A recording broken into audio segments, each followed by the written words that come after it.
एक बड़ा जंगल था। उस जंगल में बहुत सारे पशु पक्षी रहते थे। पास में ही एक गांव था। उस गांव में शिकारी बसते थे। वह शिकारियों का ही गांव था। शिकारी जंगल में निकल जाते और पशु पक्षियों का शिकार करते। वही उन लोगों के गुजर बसर का तरीका था। वह लोग उस जंगल पर ही निर्भर थे। उसी जंगल के एक बाग में पेड़ों पर तोतों का एक बड़ा सा झुंड रहता था। लेकिन तोतों की एक परेशानी थी कि शिकारी कुछ अंतराल के बाद आते और जाल बिछाते और दाना डालते, फिर चले जाते। और जब वह वापस आते तो कुछ पक्षी उसमें फंस ही जाते।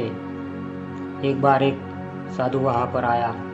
कुछ भी कह लो, साधु, सन्यासी, योगी, जो भी कह लो, वह आया और उसने वहाँ एक बड़े से पेड़ के नीचे अपना डेरा जमाया।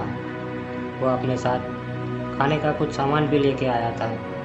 वह जल्दी सुबह उठता और अपने दैनंदिन कार्यों को निपटा के फिर ध्यान में लग जाता। और फिर वह उठता और लकड़ियाँ जलाकर कुछ खाने का इंतजाम कर लेता और फिर ध्यान साधना में लग जाता। बीच बीच में वह साधु उठता और टहलता और कभी कभी थोड़ी देर के लिए वह सो भी जाता और फिर ध्यान में लग जाता। उसी बीच शिकारी भी कभी कभी वहाँ आते और जाल बिछाते। न शिकारी कभी उस साधु से कुछ कहते, न वो साधु उस शिकारियों से कभी कुछ कहता। वह साधु उन शिकारियों को और जो भी हो रहा था वह सब उदासीन भाव से देख लेता। शिकारी आता और जाल बिछाकर पक्षियों को पकड़ कर ले जाता। कुछ समझदार पक्षी दूसरे पक्षियों को समझाते कि जब भी शिकारी आए हमें नीचे नहीं उतरना है। लेकिन कोई नादान पक्षी उतरता और देखा देखी कुछ और पक्षी उतर आते और हर बार पक्षी फंस ही जाते। और फिर जब सामने ही खाना पड़ा हो तो लालच तो रहता ही है और सभी को ये लगता है कि शायद मैं न फंस जाऊं। पर भूख लगती पक्षियों को तब रहा नहीं जाता और कोई एक उतर ही जाता और देखा देखी फिर वही सिलसिला। शिकारी कभी खाली हाथ नहीं जाता। जाल में फंसे हुए पक्षी उसे मिल ही जाते। जो साधु रुका था यहाँ, अब उसके जाने का समय हो गया। वह जा रहा था, तभी वह पक्षियों के पास आया और उसने कहा कि पक्षी अपने स्वभाववश यहाँ वहाँ गंदगी करते हैं, लेकिन जब तक मैं यहाँ रहा किसी पक्षी से मुझे कोई भी परेशानी नहीं हुई। पक्षियों ने मुझ पर कोई भी गंदगी नहीं की। मैं अब जा रहा हूँ।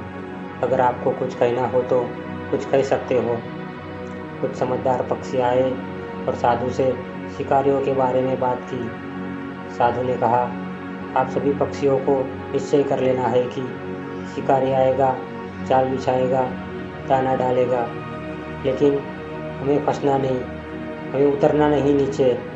जब हम ये निश्चय कर लेंगे तो शिकारी जब जाल बिछाएगा और उसे कोई पक्षी नहीं मिलेगा यहाँ से, तो फिर धीरे धीरे वो यहाँ आना कम कर देगा और दूसरी जगह अपना डेरा जमा लेगा। और जब भी वापस मुड़ के वो कभी कभी इधर आए तब हमें इस बात को याद रख लेनी है कि हमें फंसना नहीं है। ये बात याद रख लेनी थी। उस साधु ने कहा, शिकारी आएगा, जाल बिछाएगा, दाना डालेगा, हमें फंसना नहीं, बस इतनी बात याद रखनी है, यही सूत्र है। इतना कहकर साधु तो चला गया। समझदार पक्षियों ने बुलाकर सभी पक्षियों को ये बात बताई, लेकिन नासमझ तो नासमझ होते हैं। बात फैल गई कि साधु हमसे बहुत प्रसन्न हुआ है और उसकी साधना से हमें कोई मंत्र दिया है। उस मंत्र से अब हम शिकारी की जाल में कभी फंसेंगे नहीं। फिर जब अगली बार शिकारी आया और जाल बिछाई गई, समझदार पक्षियों ने उनको बहुत समझाया कि अब हमें उतरना नहीं है, अब हमें उतरना नहीं है, हमें निश्चय कर लेना है कि हमें उतरना नहीं है, कोई भी उतरेगा नहीं। लेकिन बात तो और ही फैल गई थी कि साधु ने मंत्र दिया है। जब शिकारी गया तो पक्षी उतरने लगे, मंत्र बोलते हुए कि शिकारी आएगा, जाल बिछाएगा, दाना डालेगा, हमें फंसना नहीं। समझदार पक्षियों ने बहुत समझाया, लेकिन बात फैल गई थी मंत्र की। कोई अब रोके से न रुका और सारे पक्षी धीरे धीरे उतरने लगे। मंत्र बोलते हुए, जोर जोर से मंत्र बोलते हुए उतरने लगे। कुछ समझदार पक्षियों ने समझाया, लेकिन कोई बात न माना। शिकारी आएगा, जाल बिछाएगा, दाना डालेगा, हमें फंसना नहीं, सब मंत्र बोलने लगे और पूरा जंगल गूंज गया मंत्रों से।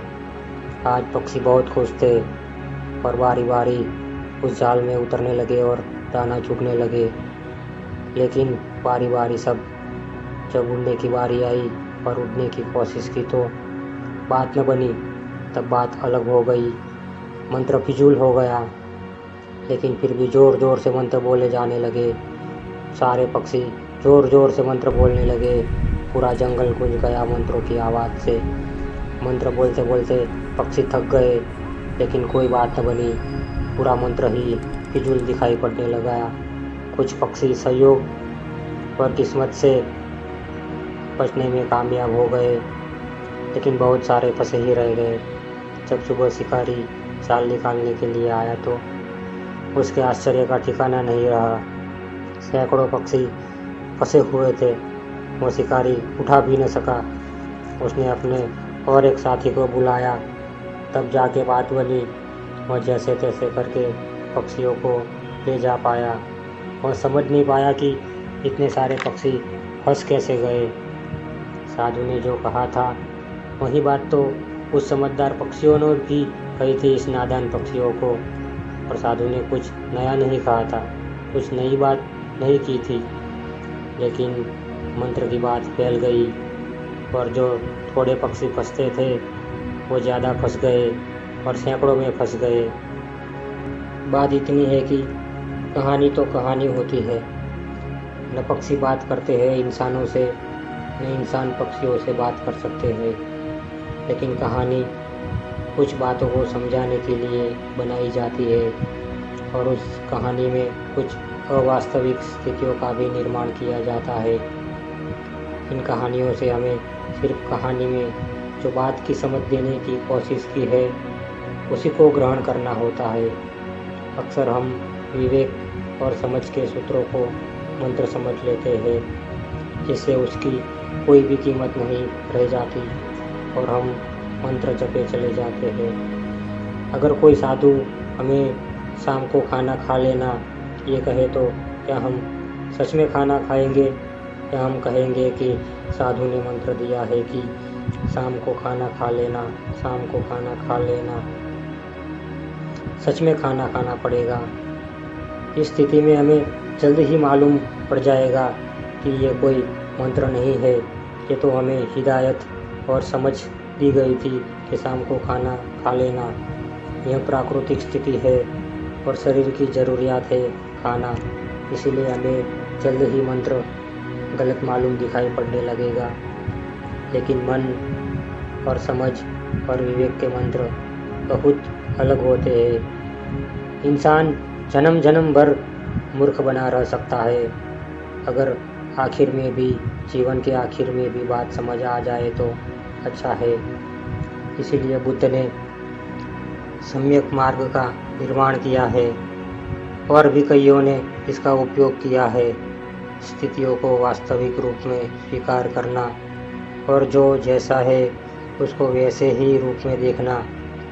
100 में से कोई एक सुख पाता है या फिर सुखी दिखाई पड़ता है, उसी के देखा देखी 99 का भी फैसला कर लिया जाता है और 99 भी उसी एक जैसा सुख पाने के लिए दुखी होते हैं और पूरा संसार दुखमय मालूम पड़ता है। अगर सम्यक मार्ग को अपनाया जाए तो उस 99 को एक जैसा सुखी तो नहीं बनाया जा सकता, लेकिन वह 99 उस एक जैसा सुख पाने की दौड़ से दुखी होने से बच जाएंगे और वास्तविक स्थिति में जिएंगे। एक के लिए 99 को दुखी होने की दौड़ में नहीं लगाया जाना चाहिए, और वह एक तो सहज रूप से या फिर प्राकृतिक सहज रूप से ऐसा हो। अगर वह वास्तविक सुखी भी होगा तो, लेकिन उसी की देखा देखी 99 को दांव पर नहीं लगाया जा सकता।